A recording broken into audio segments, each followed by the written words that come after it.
I'm gonna be like your mate though, Martin, and I'm gonna say I don't agree with all of what you said either. Because at this time, can you put in? Yeah.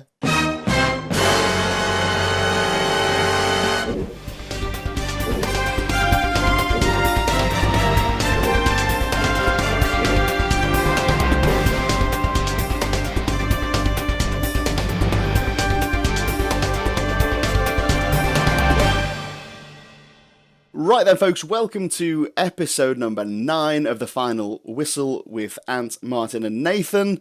Gentlemen, it is just about the morning still, so I will welcome you with a very good morning. Good morning, Ant. Good morning, everybody else as well. Good morning, yeah, and to all our viewers, good morning. Thank you for joining us. As I said, these episodes over time are getting hundreds and hundreds and hundreds of views, so it is worth shouting out and thanking people for your support. The people that drop us questions in the comments when these are going out, they're broadcast now regularly 7 p.m. on a Friday night, just ready for your weekend of football. So thanks for the people that watch live, drop comments, and of course like and share these videos. It means a lot to us to get this out there, so thank you for that. I want to start this one off, gents, by saying I'm a little bit disappointed about today's episode, and this is why. We were supposed to have a guest on with us today, a young lad by the name of Nathan. Nathan on Twitter had shared a video from one of his games where someone was recording, I think it was a penalty or a free kick with their phone, and that video showed the ball hit the bar, bounced behind the goal line, but bounced back out. And he didn't give a goal. He just didn't see it. And that is unfortunately the way it is sometimes at grassroots as a referee. If you don't see it, you can't give it. That is what it is. Never guess. Yeah, don't guess. You've got to be 100% convicted in what you've seen to give that decision. He went on Twitter and apologized. He held his hands up and say, well, now that I've seen this video, I've clearly made a mistake, and I just want to say to everyone, I'm sorry. Sorry, I was out there doing my best, but I missed that one. And unfortunately, it's cost that team the win. Now, the response to any referees prior to that, when it's not the referee saying it, look at the Eric Dyer handball and the amount of vitriol from people saying, the referees ruin this game, the referees ruin every game, I hate referees, all the cavemen on Twitter. But in this instance with Nathan, everyone has said, well, fair play, lad. You've shown everyone out there that referees are people as well. And for the most part, referees are out there giving it their best to make that game as enjoyable as possible for everyone involved. And in this instance, he made a mistake, held his hands up, and everyone just said, wow, fair play. And I think that action, him going on social media and apologising, progressed so much the respect campaign that the FA wanted to put out there in terms of building bridges between referees, managers, players, fans, all that sort of stuff, was done beautifully by Nathan in this tweet, by just saying, I've made a mistake, it was an honest mistake, and I'm sorry. Now, unfortunately, Nathan's not on this show today because he was advised against coming on and sharing his story and sharing his perspective. I believe the words he used were, anything he says on here is then out there forever, and the RDO or the county wanted to protect him. As if he could come on here and say anything that would require protection, as if we ourselves would stitch up a fellow colleague and somehow drop him in it for having been a pariah, done this fantastic thing on social media. We ourselves so much want to say, referees, integral part of the game. Let's all look after each other, but let's all do the best to improve as one big community. And it just absolutely pains me that this has happened. The county have stepped in and said, don't do that. Don't do it. No, it's not worth it. It's definitely worth it. If there was a point at which a And again, we go back to Satyam getting assaulted and how long that was dragged out and how little support he had from his county and national FA. And in this instance, where so much could have been done and this held up as a fantastic tool, it reminds me of something that happened when I was progressing, probably around the same age as Nathan. I was invited to be included in a segment on Tonight with Trevor McDonald about refereeing abuse. A producer got in touch with me, asked if there was a fixture that I had coming up that I knew was going to be a meaty one, which in Merseyside, I think it's fair to say every fixture has the potential to be a meaty one.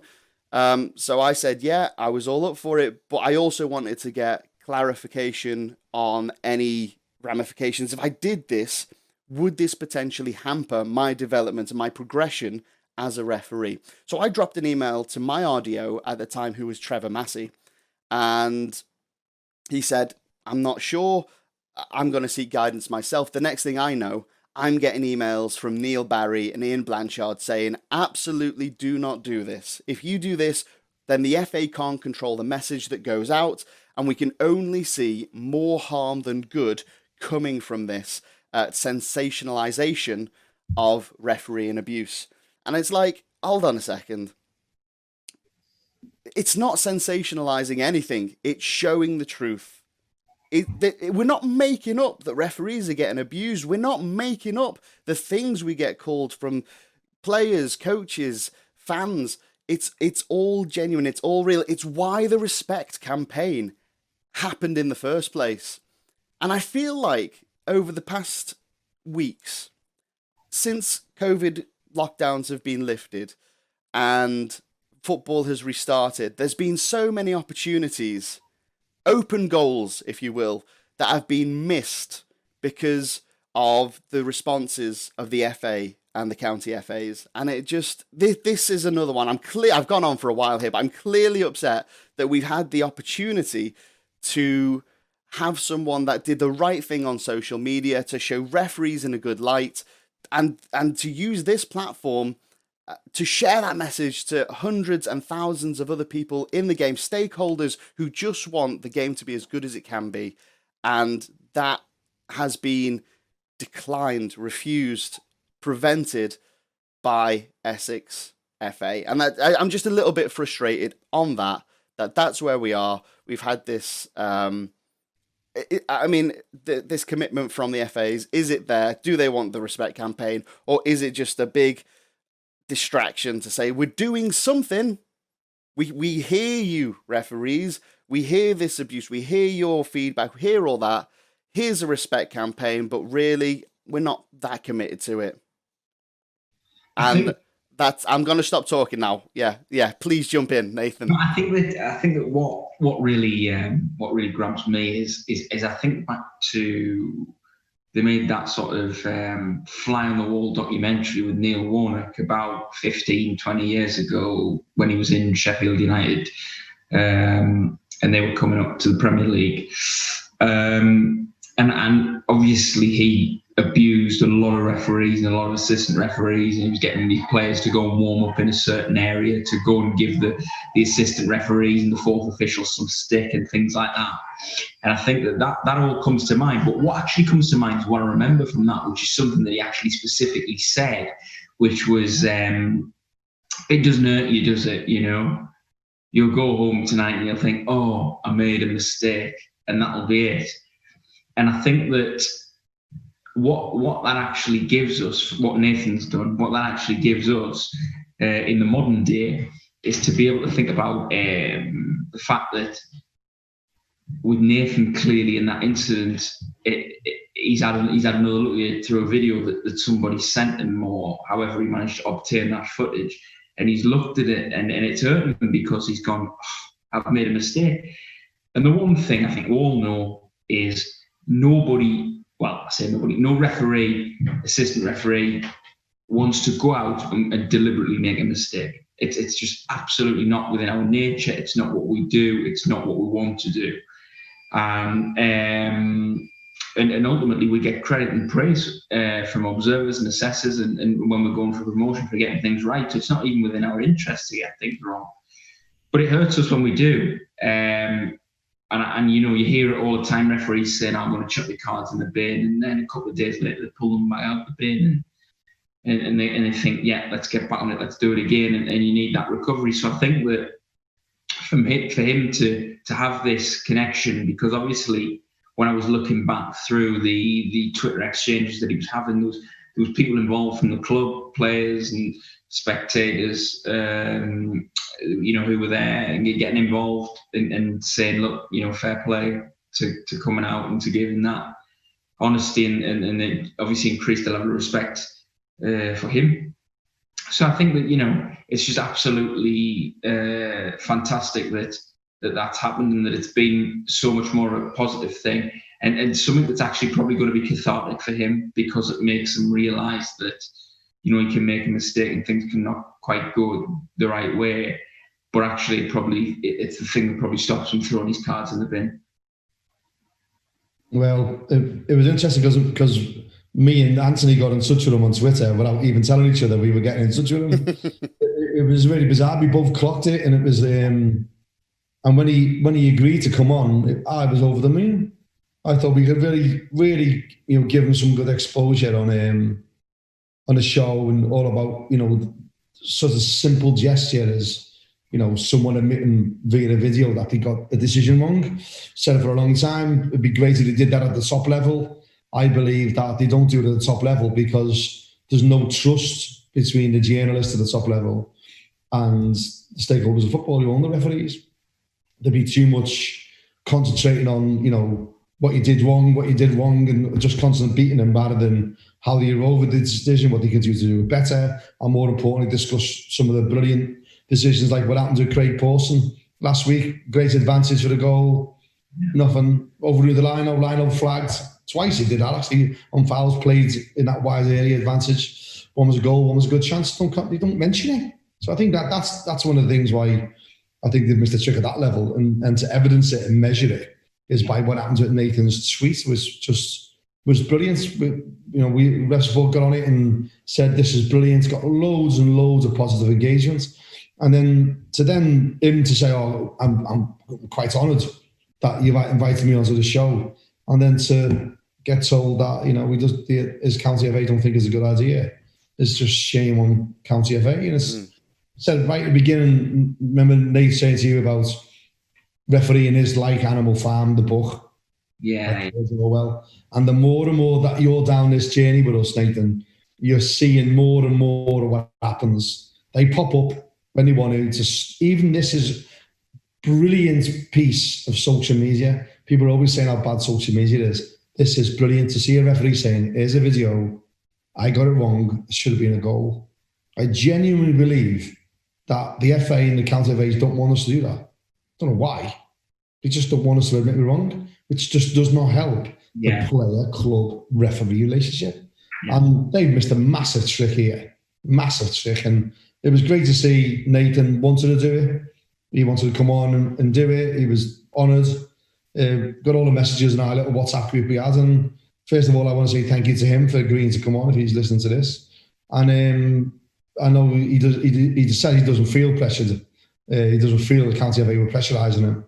But I know how county FAs work, and you know, I think that's what they are doing. And he's such a nice lad that I don't think he would want to get anyone in trouble by suggesting otherwise. And it's a shame. And the video will be on here. Anthony will put it up, of course. Make your own decisions on it and discuss what a brilliant piece of social media. So well done, Nathan. Shame he can't be on, but hopefully we can. Yes. All we can do, I suppose, from this is say, I'll pop his Twitter on here with his permission. If at this point he gives his permission for his Twitter to be displayed here, we'll pop it on.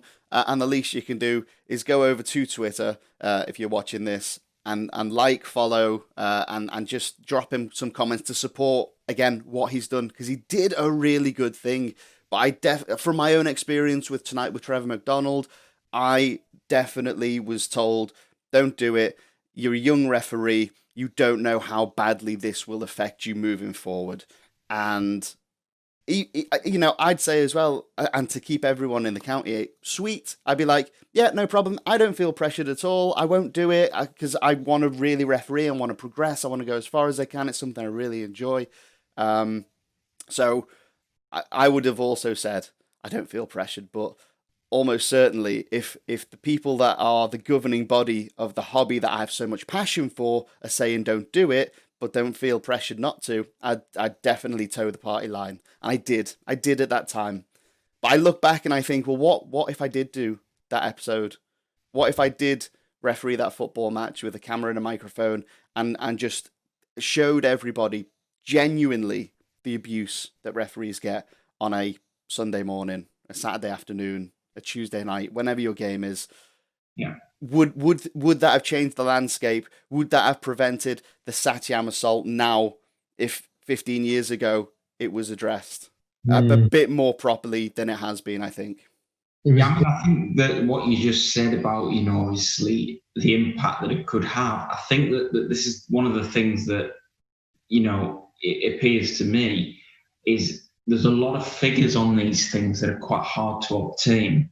And I know that Martin will probably share that viewpoint because I know that with Ref Support, they've looked to produce some numbers on particular, you know, instances of assault, instances of abuse, various different sort of forms of data. And I think that it is very difficult to put that across. And I see, part of me thinks that there's so many different ways that you can categorize these things that the FA have set up. And I don't know why they've done that in, you know, rightly or wrongly. I don't know why they've done things in the way that they've done them in terms of the way that they categorize these things to make it maybe harder to chronicle the data. But I also think that, you know, what goes on as well is sometimes not clear to the FA as well. I honestly do believe that, because I think that there are times when referees are not doing some of the things that they should be doing in order to get the right things, the right outcomes for the situations that they're being involved in. And I've always felt that, regrettably, from what I've seen with a lot of the referees I've worked with, is that almost they're having to box clever to get the kind of outcome that they want to get, which is wrong. It was interesting because around about the same time, a woman who follows us put a tweet up that said, "Please pray for my husband. I told him not to get us a present, get me a present for our anniversary." And that's exactly what he did. Pray for him. Now, I thought that was absolutely hysterical, because that's what people do, innit? They say, "Oh no, I don't want a birthday presents. I don't know, don't get me anything this year for Christmas."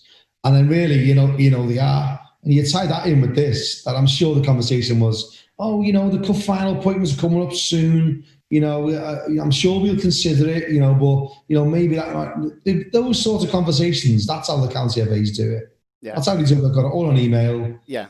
They definitely won't say do or do not. They won't say that. But they will imply the negative. Exactly. Think of the bigger picture. We've got cup finals and promotions coming up. But we're not telling you not to do it. No, we wouldn't do that. No. And all of a sudden, yeah, do you think about it? I'm not going to do that. It's why part of the reason why referees in the States it is, what I've always said, people are just being told, going right back to the strike campaign that we had going on. And within 2 weeks of that having traction and being on the BBC, a county FA sent an email out to all their referees saying, under no circumstances, talk to the press. That landed on my desk. I went public with it, tweeted the county FA involved, and he sent out an email the following day saying, "Oh, we didn't mean that. We didn't mean, you know, there'd be repercussions. What we meant is, you know, please tell us if you're going to go to the press first." So I went back to them again and said, "No, they can just do what they want."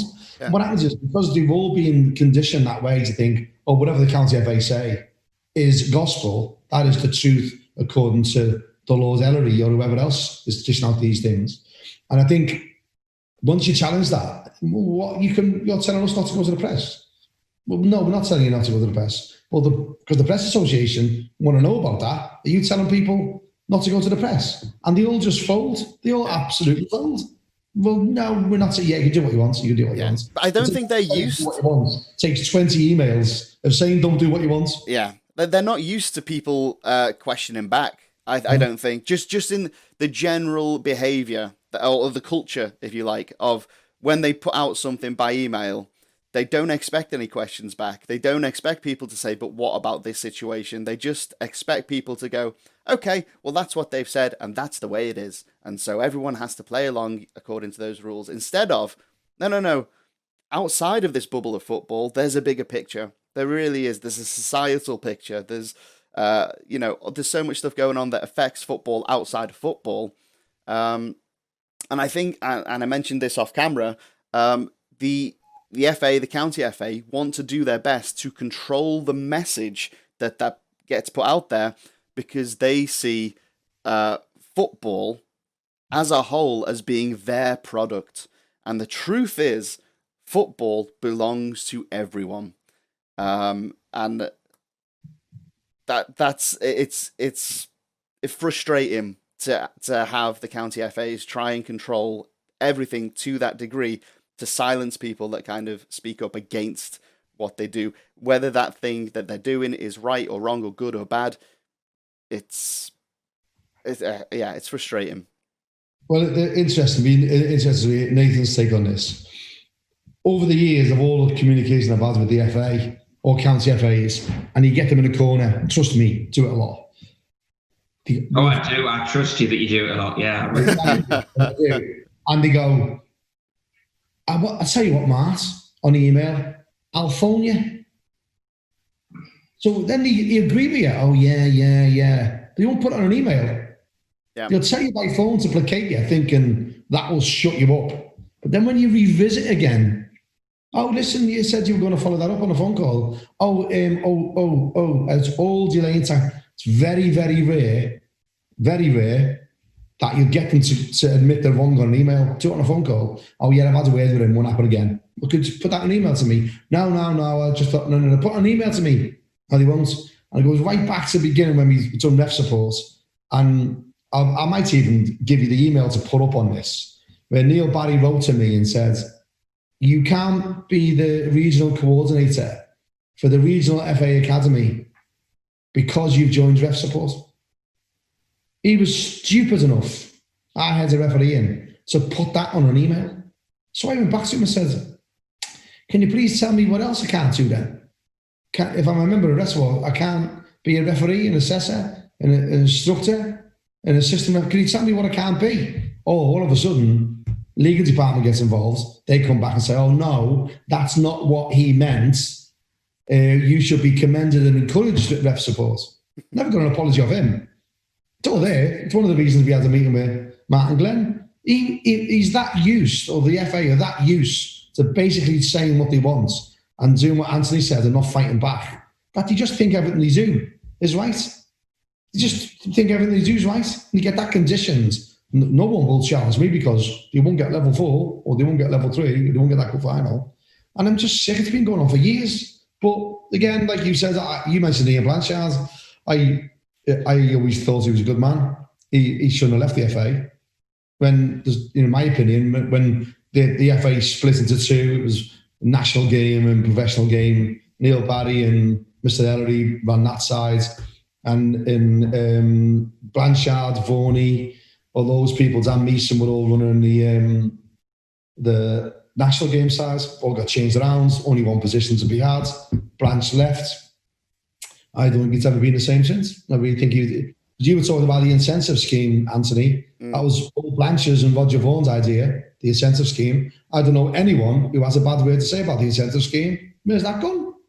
I don't know anyone that said anything bad about the incentive scheme. Yeah. That's never going to come back now because they've got no money. They're going to get rid of futsal. I just think people, one of my friends phones up and said, oh, Scouts, I love listening to you lot on there. You and Anthony are like Waldorf and Statler from the Muppets. And I said, yeah, well, like that, constantly moaning Waldorf and Statler. And I think, yeah, I get that. I do get that. Brilliant. But somewhere along the way, he did say to me, I don't agree with all of it, what you say. I said, would you agree with some of it? He went, yeah, I agree with some of it. And that's what we're getting. We're getting people saying, you do go near the bone, lads, you do go near. But just challenge us back and tell us what we're wrong on. If you look back on what the FA's done and achieved, really, they did this big DNA of refereeing, didn't they, or whatever it was, the referee strategy. Where's that? Totally disappeared. All of a sudden, you got rid of all the instructors. Now there's all these little things popping up. Oh, I've just been made an instructor by the FA. What's all that was? I thought that was all part of the referee strategy a while back, and they just constantly keep changing everything, but no one seems to question it. Yeah. I find it really bizarre. Even when I was involved in it, if I was getting told, don't say that, Scouse. When I was in meetings with Mr. Ellie, Mr. Barry, don't do that again in front of them. Yeah. I don't think they don't want to be challenged. It bruises their ego and they don't like it. I'm gonna be like your mate though, Martin, and I'm gonna say I don't agree with all of what you said either. Because you put in yeah. No, because I think that well, listen, your experience of dealing with FA people and RDOs and things is greater than mine, over a period of time. But what I will say is, I think that from my experience from being a referee and from doing what I do with the third team, is that I think there's almost, and I mean this in a really positive way, like schizophrenia with RDOs. So on one side, they might look to do some really good stuff that might be the type of stuff that you don't agree with, in terms of saying a line or whatever and covering whatever is fine. But what I actually think is really, really important to understand about this is that when you talk about the telephone thing and all the stuff, that I can understand exactly what you're saying, they're not leaving a paper trail. But when they're dealing with referees, okay, who've had a problem and they ring them up, and they're actually a lot more candid and a lot more honest than they could be in an email to a referee, then that's really good support in my when it happens. Yeah. Well, okay. So I'm talking about it mainly from my experience as a referee who's had a difficult incident, and I've had the RDO ring me and speak to me in honest terms. Maybe from what you've said, the terms that they wouldn't maybe speak to me with on an email. All right, it's fair to say, Nath, and I will 100% support you on that one, is that not every RDO is like the one that dealt or didn't deal with Satyam. Yeah. Some RDOs are brilliant and they couldn't do more. And those ones do deserve the respect. If, Nathan, from the sound of things, your RDO is one of the good ones, one of the better ones. I've refereed and lived up and down the country. Sussex, East Riding, Liverpool, Cheshire, just scattered about all over the place. Wales as well. I've refereed there. So I've been and I experienced all the RDOs and how the different counties do things different way. And what really is baffling is, for a national game, how fragmented and different each county does things. Yeah. And that is also down to the personalities of the RDOs. So there's an aspect of that is, if you are lucky and you live in a postcode that has a good RDO, good for you, fantastic. But if you're unlucky, I don't think there should be unlucky referees that don't get support because of where they live. Well, I come back to your point in a minute, Nate, but I couldn't agree with more what you say. If I stood here and everyone agrees with what I said, how boring would life be? So I mean, the whole point that we've grown as an organisation is that we talk about the stuff that people don't want to talk about, because they don't want to say my RDO is shite. They don't want to say it, even though they know they're shite, or they haven't helped them, or they've ignored them, or they're quick to get stuck into them when they don't, answer correspondence. But when they want help, they're not there. I agree. Most of the RDOs appear to be really good guys, really good people, good intentions, but there's an awful lot that aren't. I know that for a fact. They're getting maybe done left, right, and centre now anyway. So let's see how that one comes out. That comes out where they get their training from, what is an RDO. And I think, we know RDOs listen to this, and some of them are amazing, but some of them are crap. And if I thought it would help, I would name them now. I would name them now, call them out. There's some out there who just don't want to help referees. They just want a job. And they want the badge. They want to look like I work for the county FA. Yet they still walk down to football grounds with a badge on, county FA badge, thinking that just gets them into the ground free. Why? Why? You could have put that on eBay, mate. And I just think it's like some people are genuinely in jobs to make them look important and bad and do the job they're in there to do. I see it time and time again. But I'd like to discuss with you, Nate, now that you brought it up. What is it? What bits do you disagree with me on? What is it? How can I learn? Oh, here we go. Come on. I just disagreed with what you were saying about how there was sort of certain things that are getting done that basically, like, you know, you're saying are not giving like the paper trail or anything. But that does happen though. That does happen. No, no, I can understand it. But what I'm saying, but the reason why I'm saying, to be honest, I wasn't disagreeing with specific things. I was disagreeing with the concept of everything that you were saying, because what I'm saying is that when they ring you up to placate you, when they do that with other people, when they do that with the referees, basically, who've had a difficult time, and they ring them up and say things that maybe they wouldn't normally say that could be given back to them, but is actually really good, practical, common sense advice, such as, for example, you might have a young referee who has to have their first hearing. Okay, they will say something like, they'll reassure them in a way of saying, this is how you should dress, this is how you should do this is how you should do that, and it'll be fine. But even there, you see, saying it'll be fine, they wouldn't maybe want to do that normally. But this is a nervous situation. Why? Because they've got to be seen to be impartial, haven't they? But what they're thinking about is the human element, which is, this is a young referee who's in a big situation for the first time, where obviously normally to be in a hearing, something's gone wrong. So that's a nerve-wracking as well, because that referee's thinking, have I done something wrong? Am I going to get exposed for making a mistake here? And all of that goes through their minds. And I think for an RDO to ring them up and to preempt that and to say, look, it's going to be okay, just do this, just do that, do the other, and we'll support you, or whatever it might be, and we'll back you, whatever. Because obviously, I saw Joey Barton. He described the FA as a kangaroo court when it comes to that level and of assessing discipline and assessing misconduct and what have you. So yeah, I think that there is that element. But what I do think is that to be honest, I am prepared to go as far as to say that the official line matters less if they are privately saying the things that need to be said. Yeah, okay. To reassure and to make them feel good about the situation that they're in. You remember a while back, I mentioned, and I seen both of you sort of go, ooh, what does that mean? And I don't know if any of you stayed up and watched Trump and Biden. No. That's my bedtime. Without needing to look at America's problems. I'm into all that. Yeah, I'm into all that debate and, you know, arguing and discussing, as you probably. Really? You're in the debate and arguing? I suppose, yeah. But I like the art of debate and the art, because a lot of times debate doesn't happen because someone doesn't tell the truth. Yeah. So therefore it becomes a fight, or an argument. Debate becomes an argument.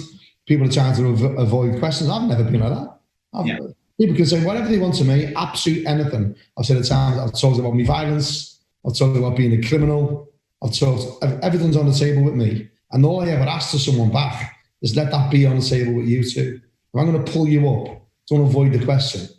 Mm-hmm. So don't do everything. I've been accused of making money out of ref support, look on the charity website, the money there's no money comes out. Stuff goes in, it gets spent on whatever we spend it on with supporting football clubs or whatever, it's all there. No one's ever took expenses out of it. No one's took a form of fee out of Ref Support UK, but people think because we go on the news and we go on papers and we go on the radio, they think we get money. Never been paid to be. I won't take money. I don't want to make money like the FA do out of violence. I don't want someone to pay for me to be in the Daily Telegraph, the Times, and on the radio to discuss about a referee getting beat up and pay me a fee for it. I couldn't sleep at night. I just couldn't sleep at night. But the FA are happy to get paid money when a referee gets smacked and that player gets fined. They keep that money. How could I accuse them of doing that? And I do the same. So it's all these sort of things that I'll always stand by. That you throw whatever you ask me, whatever you want about me, anything. I'll always be honest and open. Just because you don't agree with me doesn't mean that you're right or I'm right or we're both wrong. I totally agree with you on that. Honest, considered open discussion. And what I found clearly when I worked at Wembley and when I've climbed the ladder of refereeing and all the other things I've done, and now running a charity, how many people absolutely agree with me, the majority agree with me, that are in the refereeing world, and we proved it with Nathan, not coming on here with a wonderful piece of stuff that he's done, that there is consequences for your opinion. 100%. The majority, they'll come to me and tell me privately, but they won't do it publicly. You might have seen the post I put up at a bit of a rant, because people are saying things on our Facebook page when I know categorically that the true feelings are the same. But they're only putting it on our page because they know other people watch it, so they can think I'm on message when they're not. How disingenuous is that? I called them out. There's people on our page saying, don't discuss your game. Whatever happens in your game, your discipline, don't discuss it because it might jeopardise the case. I've been pissed off with that for a couple of years now. So I put up a post saying, can anyone give me an example where you discussing your game, a discipline, an abandonment, a red card on any form of social media platform has affected that case as a negative outcome? Nobody. All these naysayers who were going, don't discuss it, giving referees loads of stick on our page because they're brave enough to discuss the problem that happened to that game that day or the day before, which is really helpful for that referee. They can't justify it. It's because they've been told by someone, don't discuss it.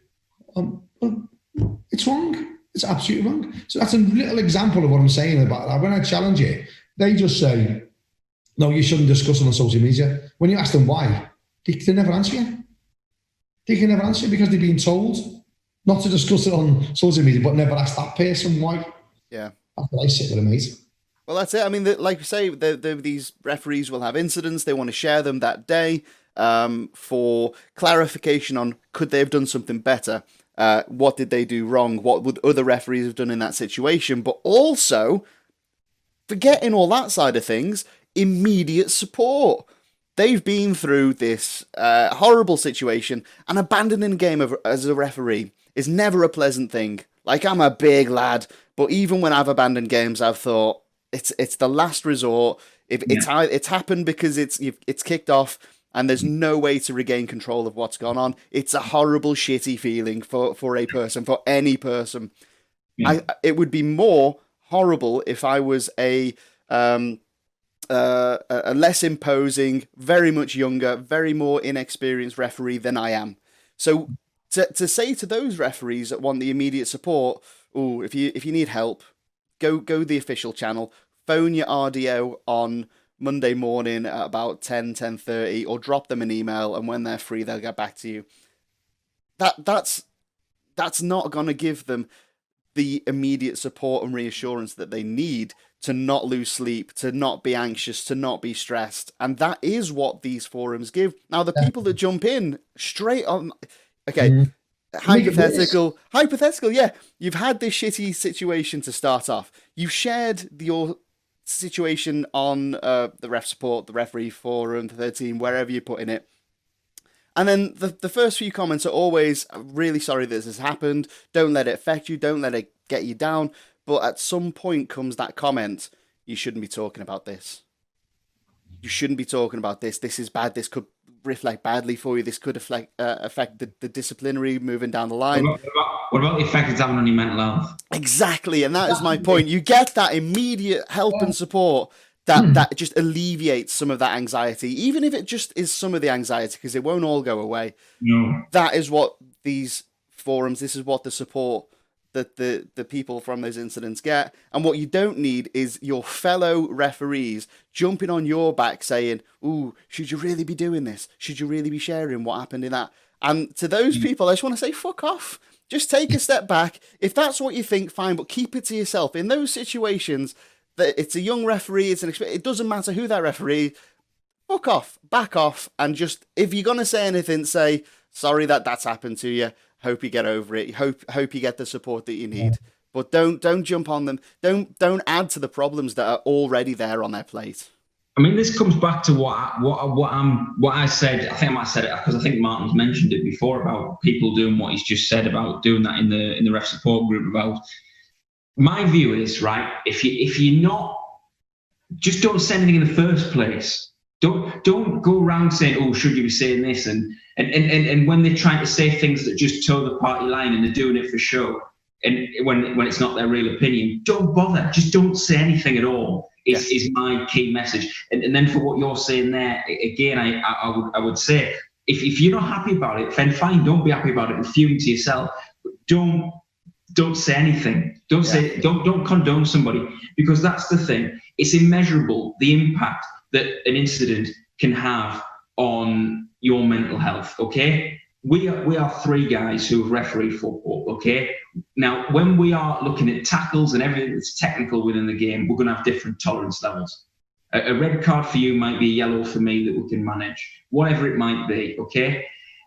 What I'm saying is, right, is if you are in a situation, right, where you're having, like I've talked about it before, the reason why I set up the third team was because I had an incident with a violent assault that involved me basically being in a police station, having to go through the whole thing from a legal perspective.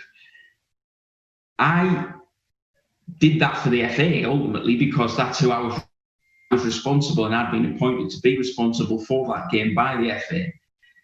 And the impact that had on me, yes, there were some unfortunate circumstances which meant that I couldn't get the support that I needed, that were not malicious in any way, shape or form. It just happened to be circumstance.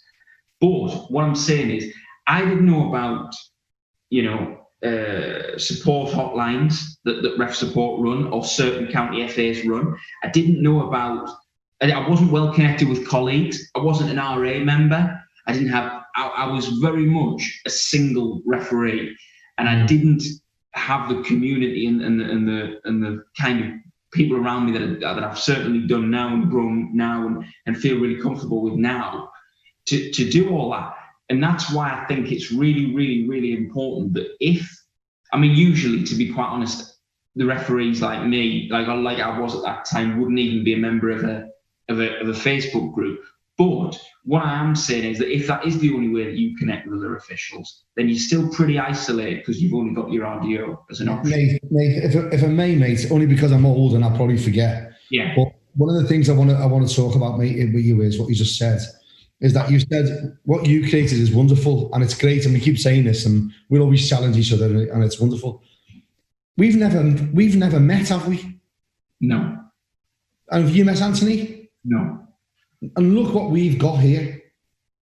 I trust your opinion, I respect your opinion. I like to hope that you think the same about me. I'm a bit nutty, I know I am, that's fine. But look what this is, we've never met. And what you find is that when you have networks, someone could be in a different country, could really help you. Yeah. Do a private Facebook page. And if that happens just once on our page a year, that helps someone that's been in a predicament, like the lad who was talking about his problems, job done. Yeah. But we're having this almost every day. We're having people helping each other almost every day. And it's important that if you looked at the help that you get from your environment of football, how many of them don't live near you? Yeah, not quite. So that's why it's essential for us to be able to allow someone to go on a Facebook page, this is what I've done. Did I do it wrong? Yeah. Did I do it right? Has this happened to you? If it did happen to you, how did you cope with that? Do you want us to do a private message? Do you do a front up? That's what I've always wanted with Ref Support UK. And that's what we've got. People, and someone has a go with them. I'm that one that there, I go, hang on a sec, and then other people are joining. And that's what we've developed, and that's what's needed. Because at an RA meeting, if someone says that, there'd be someone sitting at the back who might think that's a pile of rubbish, but won't put their hands up and say that because the county, all right, the RDO might be there, there's someone else, you don't want to look bad because the conditions not to stand up, like we are on a football pitch, don't respond. But like that, these sort of, whatever you are in an environment of football, referee, and that's where you've got to be. Yeah. And this is why it's crucial that we allow people to be able to talk about it, and why I get really miffed when people try to stop that. It's something, let everyone be able to learn whatever way they want to learn. Yeah. And going right back to exactly what I was just going to say, Martin. It's about learning, because ultimately as well, it's not just about the support that you get from colleagues when you make a post like that. It's also about them saying, well, in a constructive way, you could have done this and you could have maybe done that. And then it makes them think as well, okay, well, we had a bad situation and it's ended out really badly for me, but actually I've learned a lot and I've taken a lot on board from what colleagues have said in the comments about how we could manage it differently, and it never happens again. And the big thing, you touched upon it there right at the start when we talked about the Nathan Tansley thing, right? I had a situation in my first season as a referee where I had a problem with a goal line incident. It looked to me as if it crossed the line, but I couldn't be certain. And it created a massive backlash. And from the backlash, immediately I knew I'd made a mistake. And it's one of them that really sticks with me now. I remember the ground, I remember everything. Yeah. And I think, right, I'm not going to do that again. I'll never do that again. And I think that actually, in all honesty, and people probably don't want to hear this, but referees need to make big mistakes early in their career. I'm a big one for when you've learned to drive and you're not with the instructor anymore, you need to nearly crash to go, I don't do that. I'm not advocating that things should go wrong and things should be an absolute disaster, but I am a big one for, and I always have been a big one for, and I will swear by, you'll learn a lot more when things don't quite go right than when everything goes right all the time. Yeah, I agree. So do I, and I think refereeing, I've said again, when you pass your driving test to drive, they don't teach you to drive, they teach you to pass the test. Yeah. Yep. And with refereing, the way it's framed, even it's going to get worse because we can't, all communicate together because of social distancing, etc. Is that a lot of it's going to be online, which I think is great, more accessibility, but you need to know how to referee. Yeah. You don't need to know how to pass a referee's exam. I was a great example of it. Played football a long time. Took the exam. My biggest shock was I realised that everything I was arguing with referees about for the last 15 years, they were right and I was wrong. It's all this right back to even that little one when someone says, leave it, and the player leaves it. And there's actual no physical law of the game to say you can't do that. Yeah. But everybody in football believes you can't do that. Yeah. So things like, and then how do you sell that to a player who's convinced he's right? Because in the past, the referees give a foul for it. Leave it. So then you need to learn how to get that message over to someone who's convinced they're right. Mm-hmm. All those things are missing. Of course. A lot of that can be done online, but you've got to be with someone, you've got to be touchy-feely. And I think what we've created here is that we like to be able to swear, not that we do it all the time. You choose not to. No, you and Ant like to swear. Fuck off, Nathan. You've dropped an F-bomb. Yeah. You've sworn.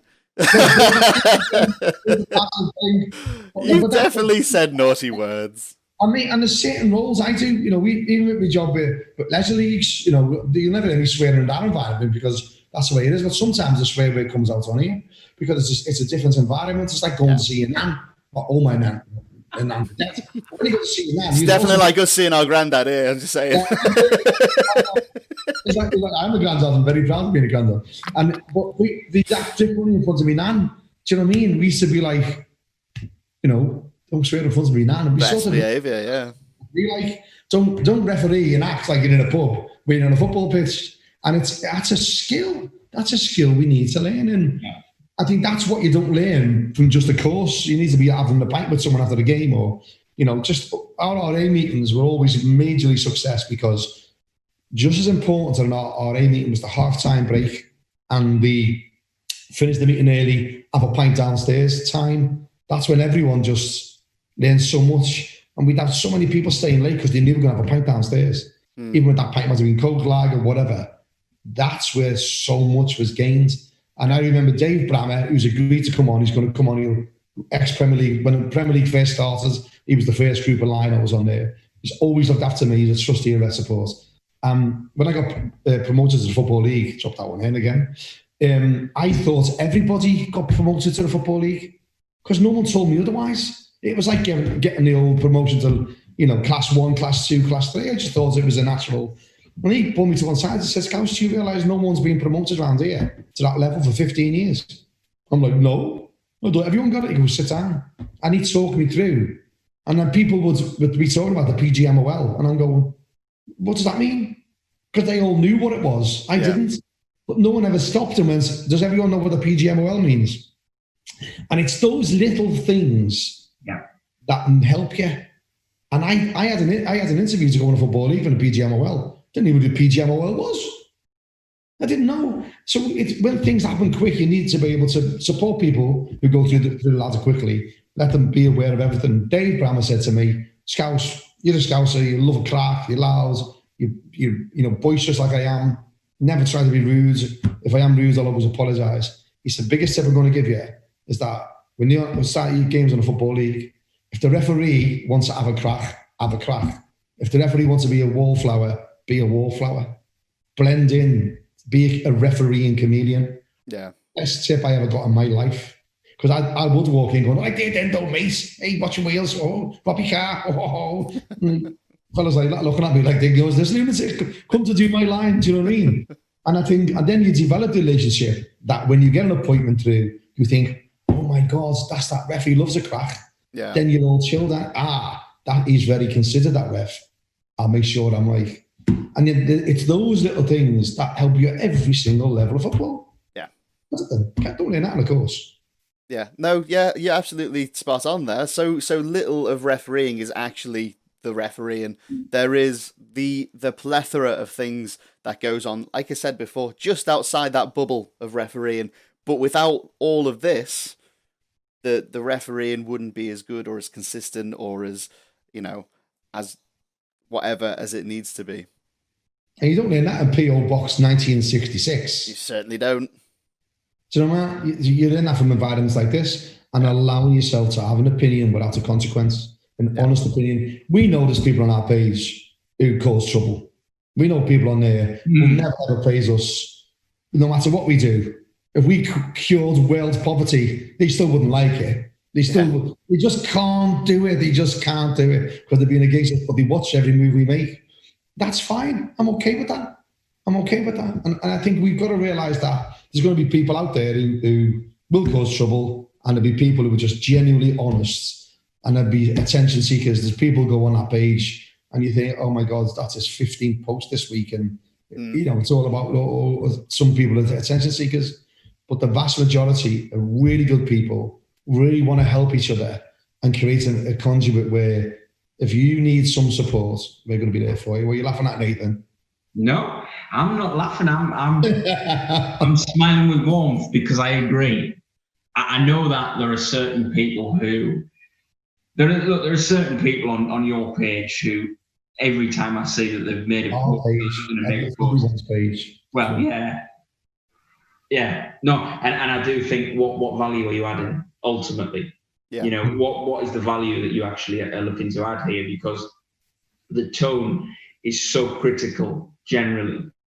And obviously one springs to mind. But I think that, you have to, you've got to have that mindset. The mindset's got to be one of, if I'm going to add value here, and if I see something where I've had a situation that's similar and I learn from it how I can help the next one and help everybody. Because if you don't have a constructive viewpoint or a perspective, you're not really going to go very far, I don't think. And you know what else is where you're spot on, mate, is there's a referee I know who I bumped into. I said, "Oh, I've noticed you're not on our page anymore." He went, "Oh God, I got fed up. Some of the bleeding questions, I get asked absolutely stupid questions." I went, "Oh, really?" And I know I bumped into him, and then I had to go, and he phoned me on the car, and he was in hands-free. There's a reason I'm saying this bit. And he was hands-free in his car, and so was I. And I said, what do you mean, mate? He said, some of the most stupidest questions. Where do we do this on the whole game system? I said, that's what it's there for.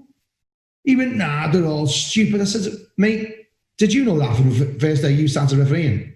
Well, no. I said, did you wish you could have added that people to give you that question? Well, yeah. So why are you criticising someone? That's all they're doing. That might be the first time they refereed. It might be the first couple of months. What you think is a stupid question might change their world.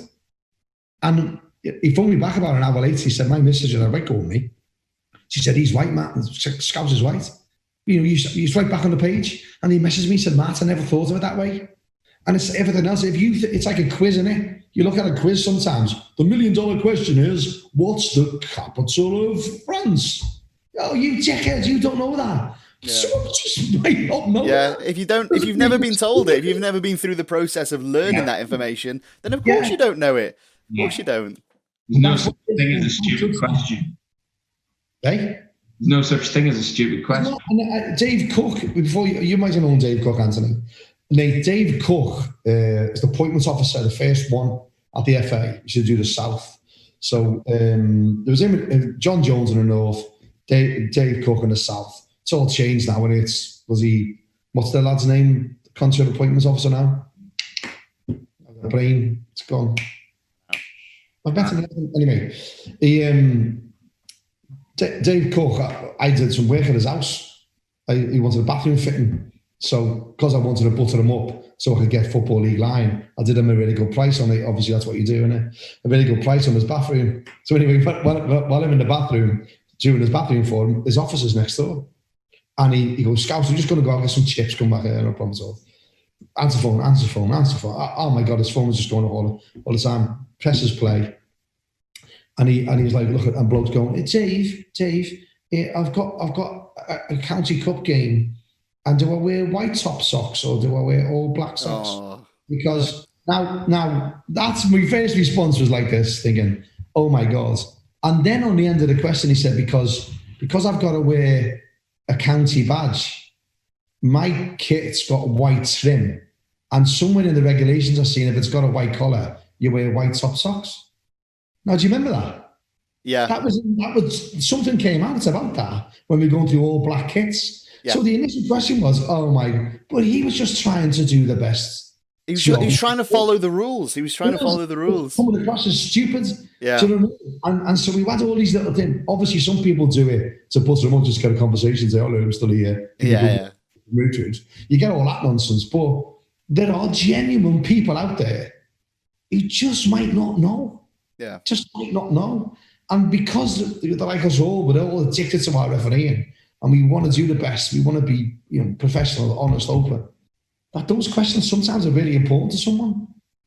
Just because they're not important to you doesn't make it important to them. Do you know what I mean? Absolutely. Coloured whistles is another one, but let's not go there. Because I'm right. Just say no. Well, that's just like your opinion, man. Whatever. Well, I think that on this particular blog, we are actually 2-1, and you're in the minority, Ant. I know. Listen, I'm born in Liverpool. I was always going to be in the minority, whatever I was. So I'm fine. I'm just saying, we set up a couple of petitions, both to Parliament, to be discussed by the MPs at the highest level in the country. There aren't anything else. There's nothing else happening at the moment. I'm glad you said that, Nathan, because this is the top of my agenda, and I want the MPs. If I get Parliament on side, if I get one MP just say, "Oh yeah, you shouldn't discriminate against whistles of different colours," I'll be made up. I'm going to write to my MP after we finish this and just be like, "Who's that one up Staverton way? Or is a referee?" Honestly, God, my head's gone. There's a Scottish one, isn't there? The Scottish one was FIFA. He's a Scottish MP, but there's an English MP, Heaton someone. Oh, I don't know. I know Douglas Ross, yeah. Douglas Ross is the one in Scotland, yeah. I know him. Yeah, he was FIFA line on money. We got to ask them, wouldn't it? Just as a crack. He still is, Martin. He still is FIFA lineup. But I know he's leader of the Scottish Conservatives. Well, that is such a big job. Yeah. That should. What? Being a FIFA liner is such a big job, isn't it? Well, no, but I'm saying you've got to fly out. I was saying that being a Scottish Conservative leader is a big job. Is that what you're telling me? There can't be that many Scottish Conservatives. It's like he's in charge. Yeah, he's in charge of like 2 people. Well, he might be about to walk out of the Bernabeu and he's got somebody ringing him about foreign policy. He probably was. Yeah, whistle policy. In fairness, though, I've watched him. He's I know we'll never listen to this if someone gets it to him, but I think he's been a good match official, been through a few challenges. We're not one for being political on here, but it proves the job, doesn't it? That you might have. You don't know what job a referee does or a line does. Yeah. When you're a player, it just goes to show you, doesn't it? Yeah. I think they assume we've all got like traffic warden jobs or librarian jobs or something like that. Lollipop men and women. Yeah, lollipop people. And most of all, we haven't got any mates. But I must admit, for someone who wore shin pads in my first season, I don't know why I'm so committed to a black whistle. I can't square that circle. Yeah. No, it just feels right to me to have a black whistle. Just try it. It might feel wrong, but it also feels so good. Oh, really? Does it? Yeah, I've seen another one. I sent it to you, didn't I, the other day in the whistle WhatsApp group we have. John Moss, he's with a silver whistle. So there's 2 Mossy now with a black whistle. Actually, it just reminded me, I was up in Halifax a couple of days ago for my job at Leisure Leagues, meeting a school, and Leisure Leagues are brilliant, but they give them gifts and, to schools, support schools with free stuff for the school teams, the big partnership program they're developing. And I got talking to a woman and she said, what's your background? So, I go as a football referee and blah, blah, blah. She goes, there's a referee who used to work here. He was headmaster and he left to be a referee, John Moss. John Moss. I went, I love John Moss. I love him. He's like, that was Halifax, mate. So it's quite a rich bed if you look at who's been refereeing up there. Yeah. Going back to the North-South divide on assessors. You got Matt and Atkinson up there, the Madeley brothers up there, John Moss up there. Yeah. So they're doing something right up there, aren't they? And then obviously, we talked about them at the beginning, Craig Post in South Yorkshire as well. So there's not I didn't know that. a lot of. I think Yorkshire's a real good area for a lot of the referees that have been around for quite a while, and obviously the Northeast as well. There's always seems to have been a really strong area, but unfortunately for John, he's a Sunderland fan. Oh, so we write him off then, do we? That's typical, isn't it? That's typical. I'd have thought that would elevate him in the Northeast over those other tin pot clubs like Middlesbrough and that other one. What are they called? Why did he call them Mackhams? Because what are you laughing at? You know what he calls Scouts a Scouser. Why did he call Mackhams Mackhams? Because they had industrial factories and things in Sunderland, so they would make them. Make them? Make them. Yeah. Are you called Geordies? Oh, I don't know that one. Really? You don't even, you support Newcastle, you don't even know why you're called Geordies? And your head in shame, mate. Well, okay, but what I'm saying is... You call Scousers, do you know that? Why we're called Scousers? I don't know that, no. You don't even know that either? No. Scouse is a meal. Oh, yes, I did know that. Potatoes. Potato, every vegetable, throw anything in it. Yeah, no, I did know that, actually. Anything, leftovers and everything, Scouse, was a stodgy. Now some restaurants do it as a posh starter. Posh Scouse, yeah. Posh Scouse, loads of posh Scouse. So that's a discussion for another day, but I don't even know why you called Geordies. There must be a reason. Comment on here. Well, I know that there's obviously a lot of Viking heritage because it was a major port, like Swan Hunter and things like that, where they had shipyards and everything. Vikings didn't hunt swans. That's a fair point. If they did, the Queen would be fuming. She would not be happy. She would come up there and cut. She wouldn't be happy. Oh, you bearded ruffians, get away from my birds. Yeah, get away from my. You can shoot the deer. You can shoot the deers though. No problem. Yeah. I think it's a fella called Swan and a fella called Hunter. Okay, that's probably true. That makes more sense. Geordies for the next time we talk. Yeah, okay, I'll do some local history, but yeah, I can explain that. Yeah, because while we're talking, we got a WhatsApp up on our group with Nathan Tansley, haven't we? I've got my phone on Do Not Disturb, Martin, so I wouldn't know. So is mine, but you can still go into your WhatsApp, can't you? It just popped up on my screen. Okay. It's interesting by Nathan. So he's just said that he's been allowed to keep his video up. And this goes back to what we were talking about at the very start, how I don't want to speculate, however, the fact that he said he's been allowed to keep his video up, mate, that's your opinion, that's your video. You don't need permission to put those views onto social media. That's just popped up. So when Nathan listens to this, I just want to say we're on your side, Nate. I think it's great. We love what you did. We're there for you. No problems at all. But you shouldn't, getting sort of. Nathan, you just popped in. Yeah, it wasn't his video. His response to the video. So he's been allowed to keep that tweet up. Yeah, but what he couldn't have took it down anyway because it wasn't within his sphere of control, was it? No, it was someone else's one. It was a fan one. It was a fan's video. He retweeted it with his response, basically saying, "Sorry, that's that one." But yeah, again, you don't need permission. Not just Nathan. Now anybody, you don't need permission. There are of course social media policies, but ultimately your personal freedoms are just one above that. There are consequences, of course there are, but I don't remember signing a social media policy with my county FA.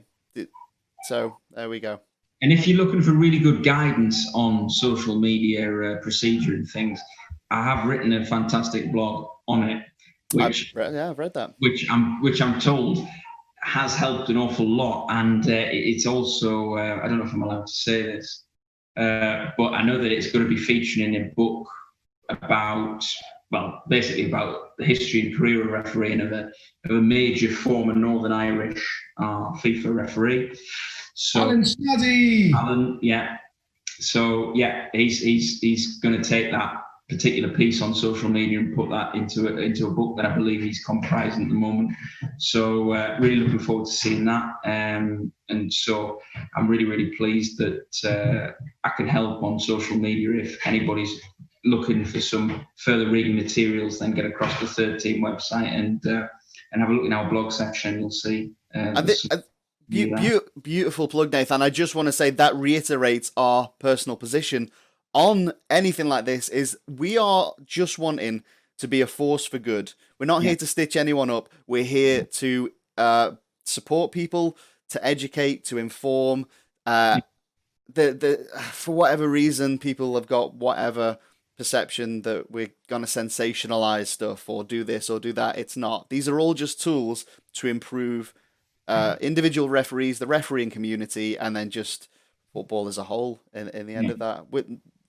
There's no malice in anything that we do or no... When I moan about the FA and moan about the county FAs and all that, that's my personal experience, and there's some cracker FA people out there, wonderful FA people out there at Wembley, wonderful county FAs out there, some brilliant RDOs. It's just a shame that these RDOs aren't getting supported as much as they should be. And that's why I said what I said about they mainly do admin. That's not because they choose to do admin, because that's what that job is. All of them would love to be, most of them would be out there supporting referees and doing what they want. And hopefully within the next 6 months, the way referee training is funded, with some of the stuff we're working on, will change the landscape forever and give county FAs and referees a bit more control on what they choose to do, really. Yeah.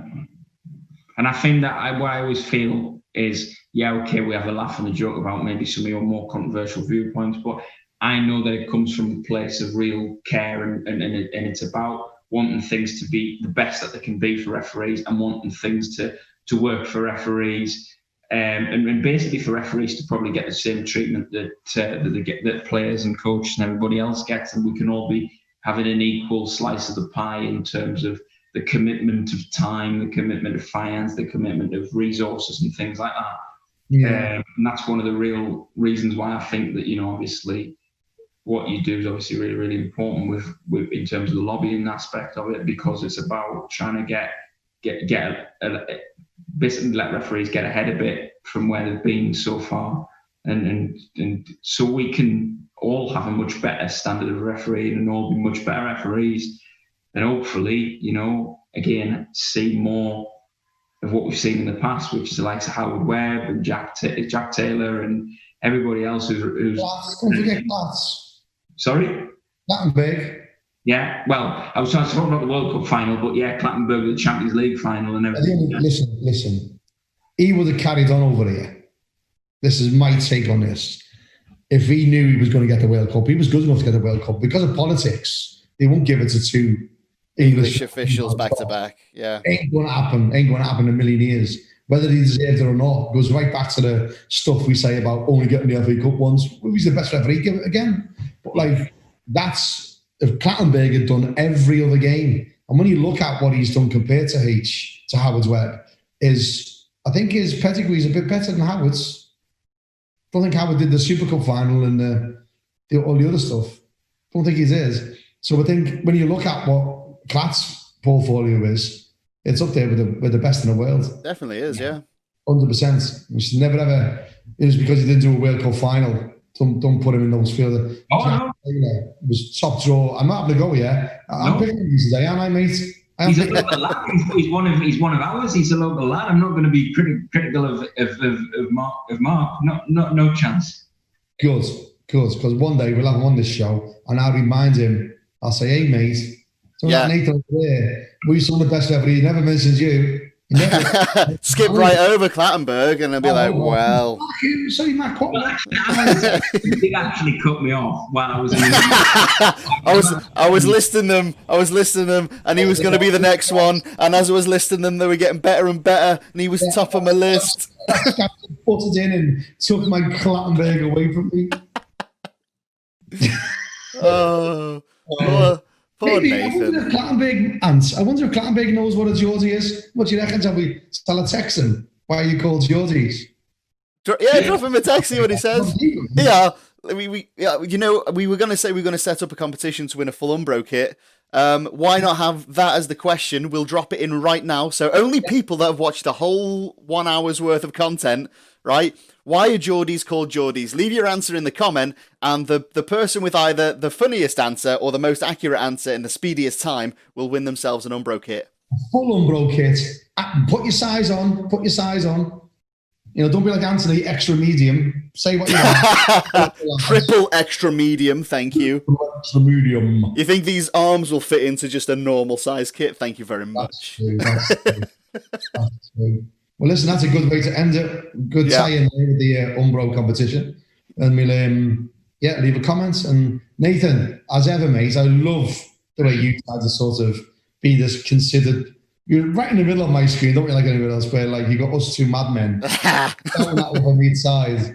It's like, I think you're a very impressive man.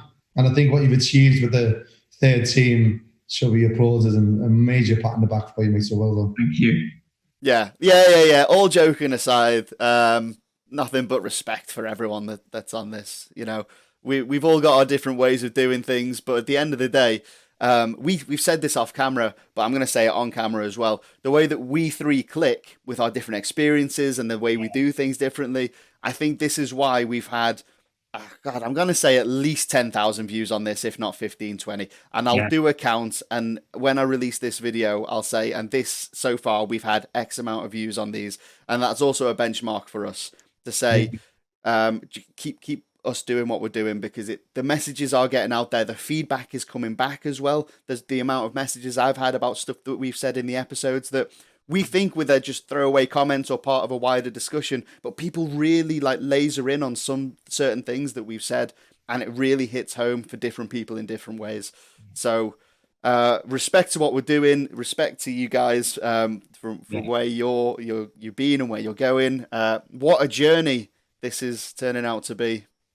Yeah, and a lot of fun too. Really, really good. And I hope that it does come across that obviously, we're, as you say, we're all from different walks of life, but we've come together. We have a really good laugh, I think, and it's really good, enjoyable. And obviously, some of the things we talk about, we've had heavy episodes. We've had ones where we've been able to have a laugh, and I think that's the whole full spectrum of refereeing. That it really, really goes in that way, where there's some good days and some bad days, and some days that we'd love to live again. I'm sure Martin would have great days, like first time on Football League or whatever it is, but there'll also be the day where something went disastrously wrong and you just couldn't get out there quick enough. And I think that it's just things like that. We've had really somber episodes, we've had really good laughs, but it's always really enjoyable, and the respect that we have, I think it's just absolutely brilliant. Really, really love doing it.